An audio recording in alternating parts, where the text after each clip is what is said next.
and I go smaller.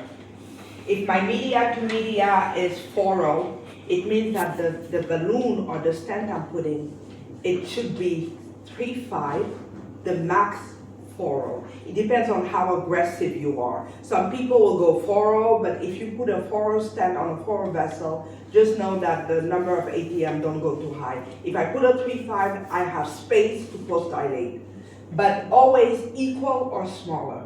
Now let's say I'm not seeing the media for any reason. The reason by Ivus should be shadow. If I get 360 of calcium, I'm not seeing the media, then in that case I go lumen to lumen and I go 0.25 or 0.5 bigger because I don't know how big the vessel is. If I'm cautious, I go 0.25. If I'm more aggressive, I go 0.5.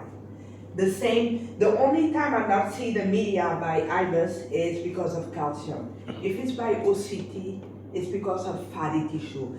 Fatty tissue, lipid, the light don't go through. So I'm not seeing the media like here, okay? So the most common is media to media, I go smaller or equal. Lumen to lumen, I go slightly bigger.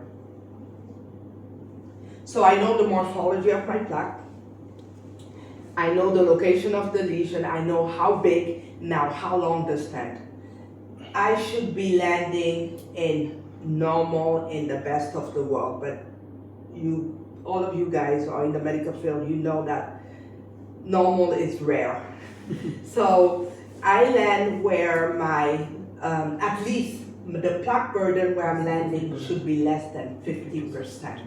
But again, if you're dealing with a diabetic patient, diffuse the disease, if I get 50% or 55, 60, I'm okay.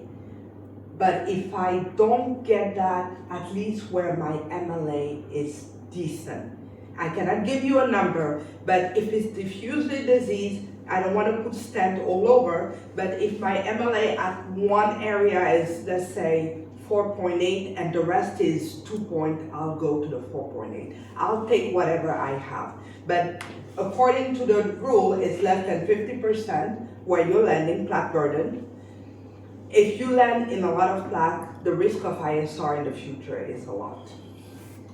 So we talk about, this summarize everything, morphology, lipidic, fibrotic, or calcific. We talk about sizing, the diameter, if media to media, I go smaller, lumen to lumen, I go bigger. Length, if I'm landing in less than 50% plaque, if not, I go with the most decent area. Any questions so far? So this is a pre-PCI. Any questions? How about diffusely diseased vessels? Yeah.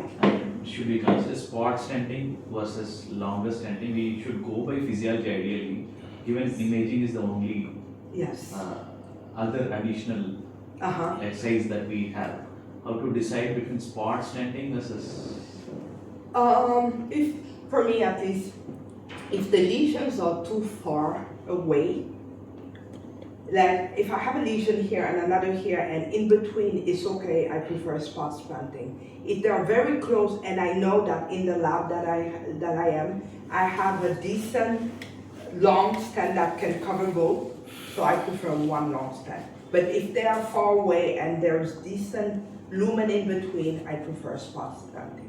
Is the 10 mm is a cutoff, the distance between the two focal lesion? If there is 10 mm distance is adequate, then we can put two small stent. If it is less than 10 mm, then we have to cover if the entire. The gap in between is not that big, usually around 10 millimeters or most 10 millimeters, I do one long stent. I ask them